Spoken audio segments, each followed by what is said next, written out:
Welcome back once again to my show Noble by Richa, and this time we have Wael Khoury with us on this episode, and we are going to talk on different questions designed this time. So, welcome to the show, Wael. Thank you, Richa. Pleasure to be here.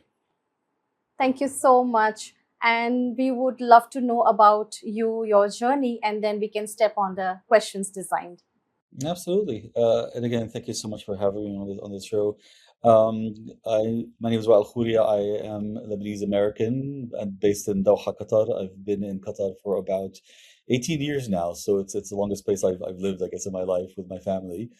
And my background has been mostly really at the intersection of, human capital, operations, consulting, advisory, leadership, transformation. And, I work with and run my own company, Lopez Khoury Associates. And that's where I work with CEOs, HR directors, executive teams, and boards, really across the GCC to really help them align, their organizations and their people strategies, cultures, and talent to really drive the business forward. I've worked across all industries, from financial services to government to family businesses. And I've been really fortunate to be part of different communities that I lead as well in Qatar, namely the GCC HR Leadership Center with over 1,000 members across the region, where we bring in HR and non-HR professionals to discuss issues of human capital. And I also lead the chapters for Hacking HR and for Transform, which are both fantastic communities focused on the future of work, leadership, learning and development. Hacking HR has over 70,000 members around the world, a million followers. Transform is a fantastic leadership community, again with 10,000 members around the globe, and really we're doing fantastic things in terms of bringing people together around these issues, which are very important to me in the human capital realm. So again, pleasure to be here and looking forward to our discussion. Sure. And it's great to know about your entire experience and the journey. And I have read about your organization as well. It is more into human resource and the different departments related to it. So I have a question here that in the industry, what is the point of view when it comes to having a performer? Is it like performer oriented or like obedient employees they need? What is your point of view on this? Look, for me, human capital has been an evolving profession over decades now, right? If you look at human capital starting really after World War II, in terms of managing personnel and workers with the Industrial Revolution, and globally it's gone through different phases and decades, from workers' rights to diversity to looking at unions to looking at different labor laws and evolutions. And every country in the globe is at different maturity levels in terms of its human capital practices. But today, human capital is really about looking at what policies, standards, strategies organizations can use to drive the best out of people, correct? And a lot of it ties into leadership, ties into company culture, etc., right? And some companies say, we want obedient, performers, for example, right? And it's really not about that. I think, I don't, follow the whole, we want individuals to be, obedient as if we're in the military or anything like that. You want people to be, bring in their own skills, bring the best that they can. Sometimes you look at certain requirements for a certain role, but again, look at the best what that individual can bring. They have special talents, skills, perspectives they can bring and add value to the organization. The idea is to have people's freedom to use the best skills that they have, to use their experiences to help drive the organization to achieve the best that it can. So for me, it's really important to drive independent thinkers, not to punish or penalize or to push down independent thought or ideas. I think the best ideas come from employees and people. And then you gather all that. And then, yes, ultimately, maybe a leader has to make a decision. But if you stifle and push down opinions and ideas, you're not going to get the best out of your people. You're not going to get the full spectrum of what's going on in the organization to make the right decisions. And sometimes you want people not to be just, yes people. You want them to push back a bit, right? Challenge what management is saying. Hey, this is not necessarily the right direction, or it's not necessarily a good idea, and this is why. And then smart leaders will actually look at that, take that in, consider all the options, and they can make that decision at the end of the day. But I think the idea is to bring in more opinions, divergent thinking, and that will help organizations progress to get the results that they want. You want to encourage innovation. You want to challenge the status quo sometimes. think a bit differently. And that's how you improve. That's how you move along with the changing times. You know, if you keep pushing down risk taking, then that's going to send a negative signal across your organization, and then you're not going to move with progressing across what the company wants to achieve. You know, it's not just about following processes to a T always. Sometimes you want to look at the bigger picture. You want to encourage employees to do that, right? So it's not about having bad intentions. It's really about having mature leadership, look at the people, trusting who they've hired, and how they think, not necessarily what information only that they have. Can they synthesize this information? Can they come up with different thoughts? And then the organization can decide where to go forward. So, in your experience, have you ever come across a scenario where you had a performer at one hand and an obedient employee at other hand, and you had to take a a decision being in the leadership? So, any scenario you want to share with us, or if you will be in that scenario, how will you be handling such situations? No, look, I think throughout my career over 20 years, working with different companies and clients and employees within my own departments, I've always encouraged independent thinking and people, hey, let me know what you think. Bring your team around the table, bring in people from different departments and perspectives. You have to be very close to the business, whatever industry you're in, not just within your own HR department. Employees, managers, the other functions within the company, get their perspective. They're all operating from their own lens in terms of making and running what the organization needs. So it's always good to get those ideas, and I think I always encourage that in my work. But sometimes I see people giving me the answers they think I want to hear, right? And then you see that ultimately, you see that pattern. You're like, is that really what you think? And then you say, no, tell me what you really think. And then you say, okay, fine, this makes sense or not. And I push them down. Why do you think that? Right? And I challenge a bit, and they come back and say so and so. As long as you don't, discourage or stifle that conversation, then employees more and more get to see that culture. It's a culture of communication that you want to establish. You see them giving their opinions back and forth, and then you may agree and you may disagree, and that's absolutely fine. That's the whole point of having those debates within a company, and that's where you get the best out of the organization, and you decide what the best course to take go forward. So, what is the mindset leadership has when they have to suppose the five ideas are given by the employees, and they have to pick one, and they have to make sure that employees are as well. Of course, they will slighter on the distraction mode, and they'll get distracted that okay, leadership is not accepting maybe our ideas. So, how the leadership like chooses those answers or the solutions provided by the employees and make sure that there's a harmony within the team as well, and they are not disheartened that our Yeah. opinions were not selected. No, look, ultimately, you frame it in a way that, listen, if sometimes leaders do have to make decisions and they have to make decisions quickly, sometimes indecision is going to be detrimental to a certain thing that you're looking at or a situation or a company as well. You make a decision, it could be right, could be wrong, and you just move ahead with it. Time is sometimes of the essence, correct? And that's what leaders are, and that's a responsibility to make those decisions, to make those calls, and be accountable for those decisions that they make, right? So it's not the idea that you're having these discussions endlessly, right? But sometimes it's good to hear opinions if you need to. But then you're in that position with your experience, with your responsibility, your accountability, and it's up to leaders to make those decisions and just go ahead with it and take those decisions. At the end of the day, the buck stops there, right? So they have to do that, and then continue to take that decision and be accountable and responsible for the decision that they make. It becomes a mistake, you could correct it, then go ahead and do that, right? But not to be, indecisive, I think is more detrimental than making the wrong decisions sometimes.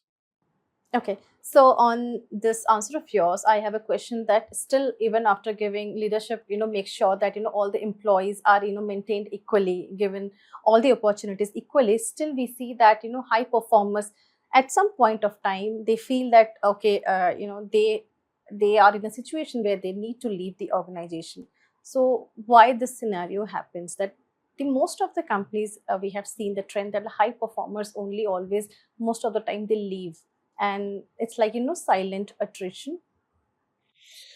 There's several things you're touching base on. One is that, the question or using the word treating employees fairly is a very subjective term, right? Do you report, what is fair in terms of the eyes, right? So you should have some parameters, processes, and policies in place of how employees are rewarded, how they're recruited, kind of that are set in place. Do you reward high performers? Yes. Do you encourage and train employees who are maybe not performing well? But you want to understand why they're not performing well, Is it a training issue? Are they in the wrong position? Is there something in the culture or leadership that is Yes. stifling where they, again, producing or providing to the company what they should? Are they in the wrong role within the organization? So there's many different things that you can dig into from that perspective. Now, why do employees leave an organization? The truth is, honestly, people say, yes, most likely it is your direct manager, your direct line manager. It's the culture you're around. Money is important, of course, financial rewards, etc., are important, but definitely not the only driver as well. I worked for companies within groups that had, one of the lowest salaries amongst a bunch of different companies altogether, and then it had the highest retention rates, the highest employee satisfaction, winning fantastic awards for company culture, but they were paying some of the lowest salaries within the comparable organizations because they had great leadership, because they had a great culture, because they rewarded employees, they rewarded creativity, they rewarded positivity, they rewarded the results and efforts that they put together, and they know how to manage the teams within that company. So yes, money is not the only factor that's there. Cultures has a lot to do with it. Leadership has a lot to do with it as well, and the development of employees and people, or most, I would assume, want to be challenged. They want to develop. They want to continue to grow. In terms of the challenges that they do. And if you don't provide those opportunities, and people feel stifled or where they are, then they're not going to be as creative as they can be, and they're not going to want to stay within that organization. So you constantly have to challenge them, and even training and learning and development, it has changed where it's really up to the organization to give the flexibility for the employee to say, okay, fine, this is what you're good at, these are the skills that you have, these are your interests, go ahead and do that, and find a place where you can benefit the company in certain situations, correct, right? But really the development, the company can guide, the company can form the learning and development department and provide certain trainings or advice and provide certain workshops and programs, etc. But really it's up to the employees to take charge of their own self-development through multiple sources that are there. And the great companies help facilitate that in numerous ways, either giving time off or supporting certain things that people can do off hours, for example, right? But really giving that encouragement to self-develop and continue to grow, and having those conversations, what their interests are and how they can benefit the company, and continue to be challenged as employees working within the organization. Okay, so what one message you want to give to the employees who they choose not to speak and just move ahead without getting any resolution?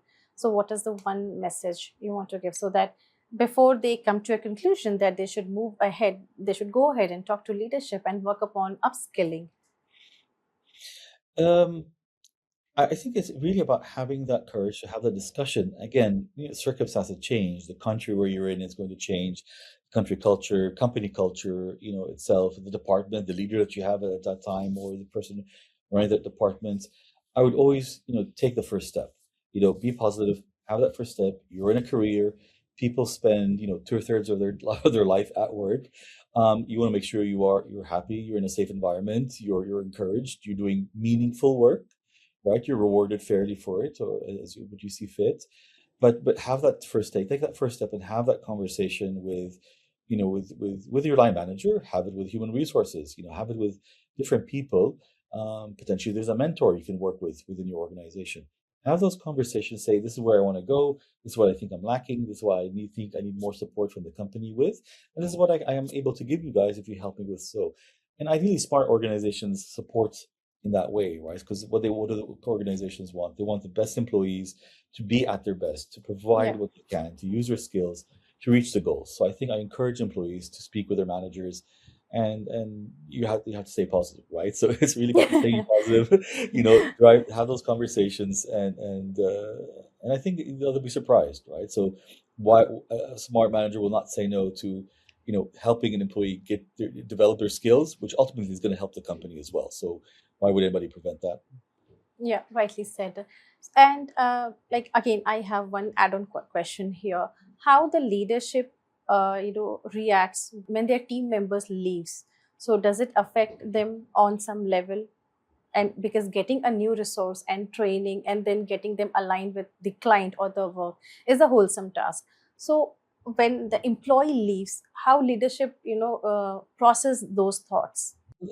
Definitely when a talented, skilled, high-performing employee leaves an organization, then yes, obviously there's a loss to that organization. I'm sure their line manager is or leader is going to be disappointed at some point. Again, it's looking at, okay, this employee, again, they could be a high performer in what they're doing. In general, you want to make sure that yes, you're retaining them as much as possible. But if somebody who's been with the company 5, 10 years and they've progressed through different areas and they're still providing benefits and a positive input into the organization, then yes, you want to retain them as much as possible. But the way you do that is not just through compensation. You do it through continuing development. You're doing it through challenging roles that you provide them, additional responsibilities, an expansion of the role itself in terms of the quality of the work, not just the quantity or accountability or responsibilities that they have. You could transfer them to, if possible, as well to different locations. It's constantly keeping them challenging, and but the bottom line is having that conversation with an employee. What is important to you today? Right? You've been with this company 1 year versus you've been with this company for 10 years. Where do you want to go? Where do you see your career going with the organization?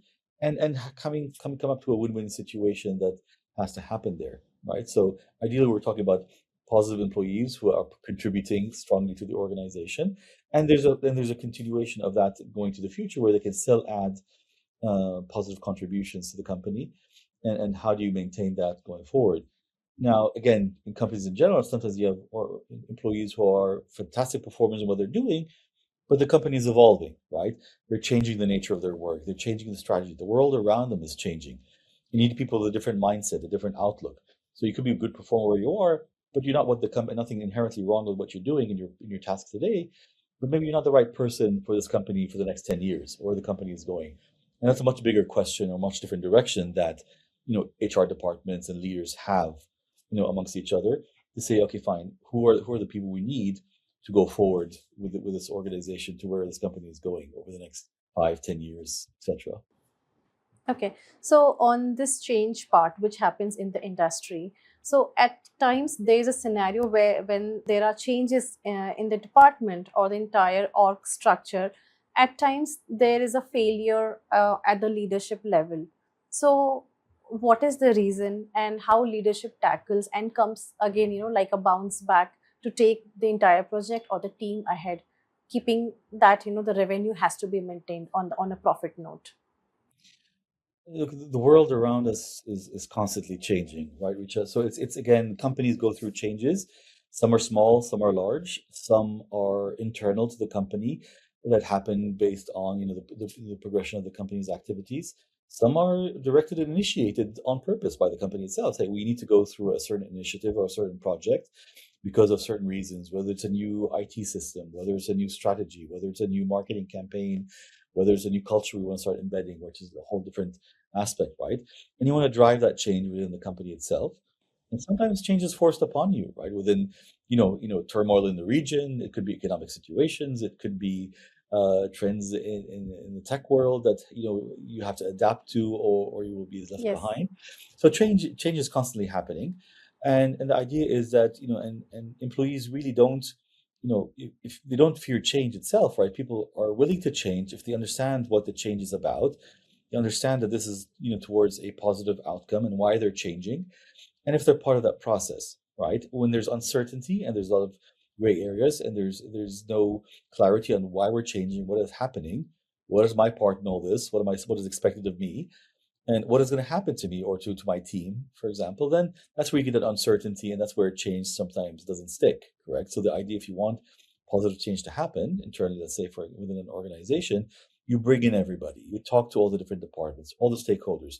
Communication is extremely key within these programs, and you have to maintain a strong communication plan with all your employees so they understand. You constantly reiterating the messages. You're having panel discussions. You're having town halls. You're sending the right emails at the right time, explaining, okay, we're going through this change process. This is what is expected of you. We expect this initial phase of this to transition for a year, or let's say, or 6 months. But post that, we're going to see these differences.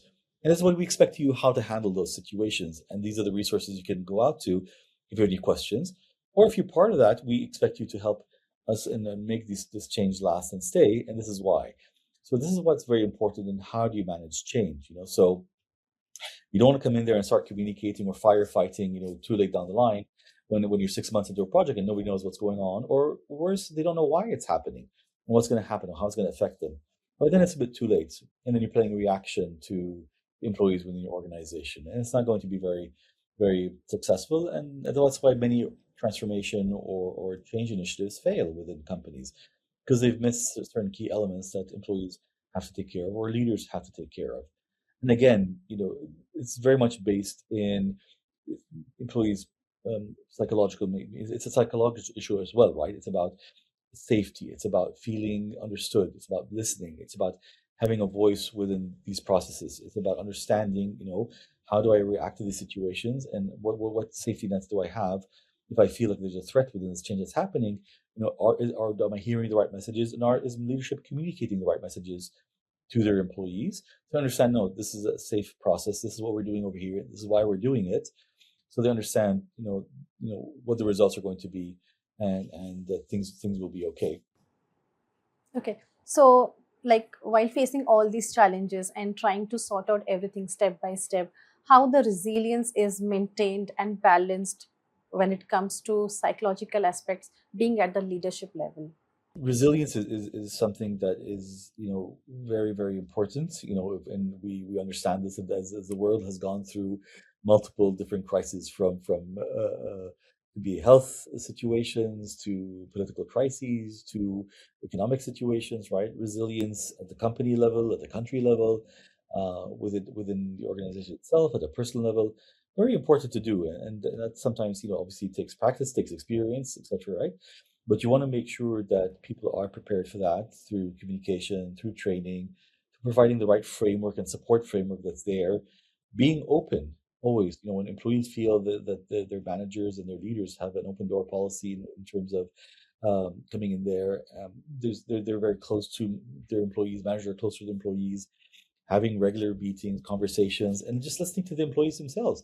Tell us what's on your mind, what is concerning from your aspect, what do you need, and being prepared for these situations, right? So to minimize the confusion that happens there. So and when managers take certain decisions, people understand why they take those decisions, and they understand, okay, fine, we're going to go through a turbulent phase, but we're going to be on the right path, going forward. So it's that support framework that you have to have for your employees so they feel safe in what they're doing. Okay. And with the recent UAE tensions which were around, which you are aware, so how how it was handled, like since you're handling one department, one entire organization of yours, so how you were able to handle that situation, telling your team members, the employees to be calm and just stay put because of the tensions which were there around. Are you talking about the current situation in the region? Yes. Mm-hmm. Yeah, again, it's really, and it's not just about my own organization, right? With Lopez Khoury Associates, it's we have a staff, we have teams, of course, which we say, we're going to do the best you can. Your safety is paramount. We work from home, we work from depending on what's the best environment. If you feel like, and then we're talking about a few months back when this everything started. If you feel like you want to leave the country or need to leave the country, we will not stop you. Mm-hmm. We'll work it out. Let's keep the communication going. Let's be open and transparent with each other, and we'll do the best we can, right? We understand what are our priorities now. What can we do today? Some things are out of our control, but you look Yes. at what can you control, and that's what you want to focus on. Beyond that, though, I lead, the big communities as well, HR communities. So the GCC HR Leadership Center has over 1,000 people across the region. And when you're looking at these groups, the chatter and the talk just when this started, it continues, right? Was very extreme and a lot of questions going on, and your role as leaders to get out there and say, listen, everybody, what we expect from everyone is just, stay calm, listen to the directions of your own ministries, your own governments, your own, local areas where you are, Yes. your own countries, Yes. stand support with each other. If you know any resources we can compile together to provide our community, let's do that as well. Any questions that you have, let us discuss within the groups and see how we can solve those situations.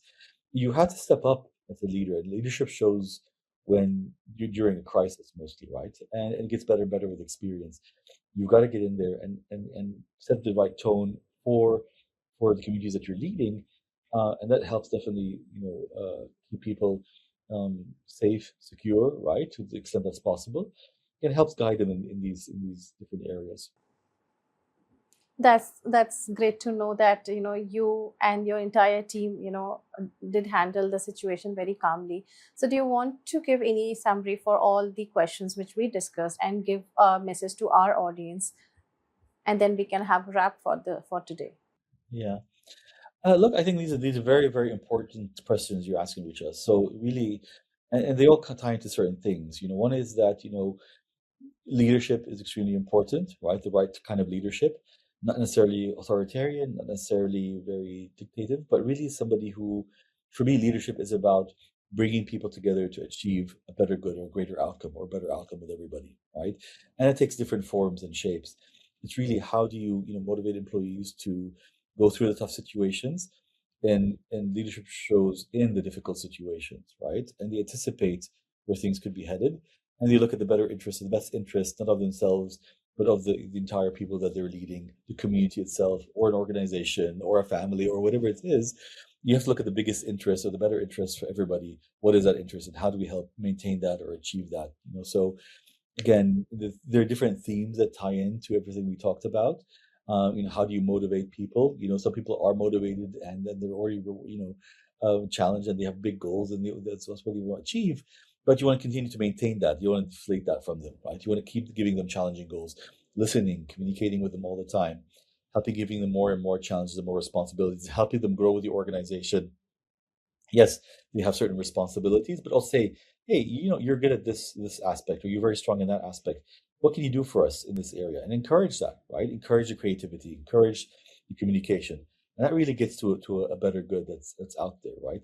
And that's really what company culture is all about. That culture is set the way leaders set that. It's set by how leaders communicate with their own employees, and what they reward and what they listen to, correct? And what they tolerate and what they don't tolerate, within an organization. And I think it's very important, and company culture is very, very impactful to how a company performs, ultimately also financially, not just in terms of its reputation and how it works together. So it's really about experiencing, an organization and all its entity. Employees, bottom line, want strong leaders, communicate well, build strong cultures, right? And really go to, encourage creativity, encourage achieving the right things, and helping employees grow to achieve the better good of the organization. And that's really about what companies should be operating like. Yes, and I totally agree. And thank you so much, Well, for sharing all your experience and giving very important message to all our audience. And we will definitely will have more episodes to be shot once you are in India, or maybe again once virtual, on different topics. And Yeah. so the motive of this episode is to bring positivity with our corporate people, the industry, and to stay calm and resilient and speak to your leadership if you are facing any kind of challenges. So, thank you so much once again to be a part of our podcast. And till the time, stay tuned. It's Noble by Richa.